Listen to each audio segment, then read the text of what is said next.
यम के निमित्त जो दीपदान किया जाता है उसे यम दीपदान कहते हैं।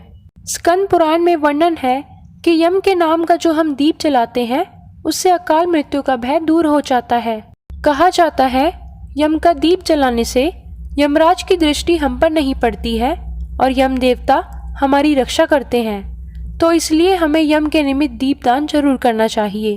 तो आज की इस वीडियो में आप जानेंगे कि यम देवता के लिए दीपदान कैसे किया जाता है, किस समय किया जाता है और दीपदान दिवाली तक यानी 5 दिवसीय त्योहार तक करना होता है कि नहीं। तो आज की इस वीडियो में आपको मिलेगी संपूर्ण जानकारी, इसलिए आप वीडियो को अंत तक जरूर देखिएगा। अच्छी लगे वीडियो तो लाइक, शेयर और कमेंट में अगर आप कुछ पूछना चाहते हैं तो कमेंट भी जरूर कीजिएगा।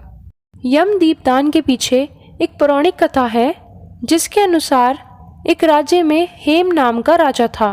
ईश्वर की कृपा से उन्हें एक पुत्र प्राप्त हुआ। बेटे की कुंडली में लिखा था कि शादी के 4 दिन बाद राजकुमार की मृत्यु हो जाएगी। ऐसे में राजा ने उसे ऐसी जगह भेज दिया जहां किसी लड़की की परछाई भी उस राजकुमार पर ना पड़ सके, लेकिन वहां उन्होंने एक राजकुमारी से विवाह कर लिया।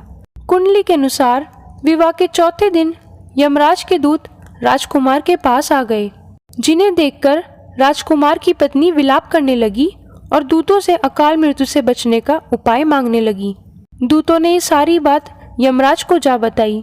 यमराज ने बताया कि मृत्यु अटल है, लेकिन धनतेरस के दिन यानी कार्तिक माह के कृष्ण पक्ष की त्रयोदशी के दिन जो व्यक्ति दीप प्रज्वलित करेगा वह अकाल मृत्यु से बच सकता है। इसी कारण से हर साल धनतेरस पर यम का दीपक जलाने की परंपरा है। तो सबसे पहले आप जानिए यम दीपदान की बहुत ही सरल विधि के बारे में। देखिए, सबसे पहले यम दीपदान के लिए आपको चाहिए एक मिट्टी का चौमुखी दीपक, और अगर आप चाहे तो आटे का दिया भी बना सकते हैं, क्योंकि किसी भी पूजा में मिट्टी और आटे के दिए का ही इस्तेमाल किया जाता है, क्योंकि ये काफी शुभ भी माने जाते हैं। देखिए, यम दीपदान के लिए आपको आटे या फिर मिट्टी के दिए का ही इस्तेमाल करना है। इससे अलग आप किसी और धातु के दिए का इस्तेमाल नहीं कर सकते हैं। अब इस दीपक में आपको 2 रुई की लंबी बाती डालनी है। क्रिस क्रॉस करके दोनों बाती डाल देंगे तो चारों तरफ बातियां निकल जाती हैं, क्योंकि हमें चौमुखी दिया प्रज्वलित करना है। बहुत से लोगों के यहाँ एक बाती का दिया प्रज्वलित किया जाता है, तो आप अपनी परंपरा के अनुसार एक बाती का दिया भी प्रज्वलित कर सकते हैं, लेकिन अगर आप चाहते हैं चौमुखी दिया प्रज्वलित करना तो आप उसे भी प्रज्वलित कर सकते हैं। इसमें कोई परंपरा वाली बात नहीं है। तो दीपक आप अपनी इच्छा अनुसार ले ले, बस हमें ये ध्यान रखना है कि यम के निमित्त दीपदान किया जाता है और वो ही आवश्यक है।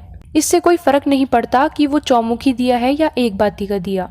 इस दीपक में कड़वे तेल का इस्तेमाल किया जाता है, यानी कि सरसों के तेल का, और सरसों के तेल का ही दिया प्रज्वलित किया जाता है। और इस दिए में आपको एक सिक्का डालना है। सिक्के के साथ आप तेल में कुछ दाने जौ के डाल दीजिए और कुछ राई के दाने।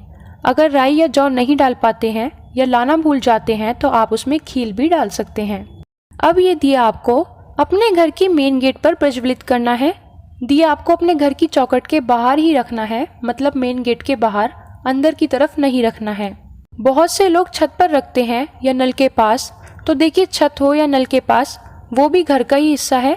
मुख्य द्वार पर रखने से ये मतलब है कि जिस द्वार से हम आते जाते रहते हो वहाँ पे ये दिया प्रज्वलित किया जाता है।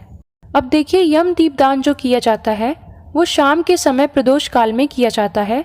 तो उस समय में पहले आप दिए को तेल से भरकर एक सिक्का, जौ और राई या खील से भरकर अपने घर के पूजा स्थान पर रख दें।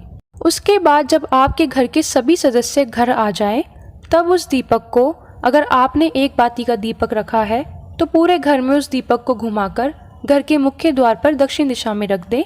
और अगर 4 मुखी दीपक है तब तो कोई बात ही नहीं है, बेशक आप घर में ना घुमाएं, क्योंकि 4 मुखी दीपक द्वारा यमदेव हमारी चारों ओर से रक्षा करते हैं। घर में दीपक को घुमाने के बाद दक्षिण दिशा में दिया प्रज्वलित करना है। तो दिया रखने से पहले जौ का या खील का आसन बनाए, बिना आसन दिया ना रखें। आसन के ऊपर दिया रखकर प्रज्वलित करें। अब यमदेव का ध्यान कर दिए के पास पुष्प अर्पित करें। एक जल का पात्र भी लेकर जाए और थोड़ा सा जल भी अर्पित करें। उसके बाद दक्षिण दिशा की तरफ मुख करके हाथ जोड़कर यमदेव से प्रार्थना कीजिए कि हे यमदेव, आप सभी परिवारजनों को अकाल मृत्यु के भय से मुक्त करें, सभी को अच्छी सेहत और आरोग्य का आशीर्वाद दीजिए।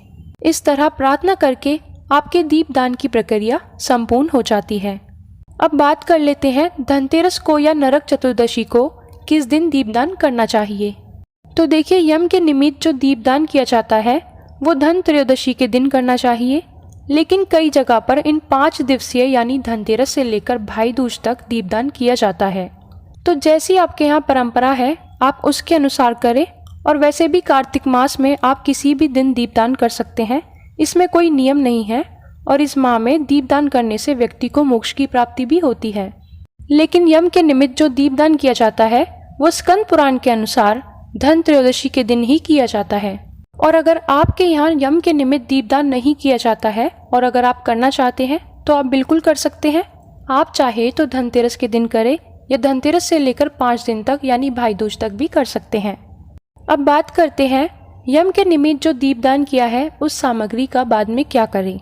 तो यम दीपदान के बाद आप उस दिए को उठाकर रख लीजिए और दिवाली के बाद जब विसर्जन किया जाता है तो उसमें आप उस दिए को विसर्जित कर दीजिए। और जो दिए का अन्न का आसन था उसको पक्षियों के लिए डाल दीजिए। और अगर आपके यहाँ 5 दिन तक दीपदान किया जाता है तो जो अन्न है उसको किसी प्लेट में रख लीजिए और रोज उसी पर 5 दिन तक दीपदान कीजिए। फिर छठे दिन यानी भाई दूज के बाद उस अन्न को पक्षियों के लिए डाल दीजिए।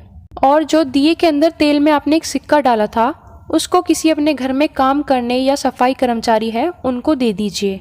तो ये थी आज की वीडियो। उम्मीद है जानकारी आपको अच्छी लगी होगी। अगर चैनल पर पहली बार आए हैं तो प्लीज़ चैनल को सब्सक्राइब करके बेल आइकन प्रेस करना ना भूलिएगा। और कमेंट सेक्शन में अगर आपको कुछ पूछना है तो उसके बारे में ज़रूर पूछिएगा।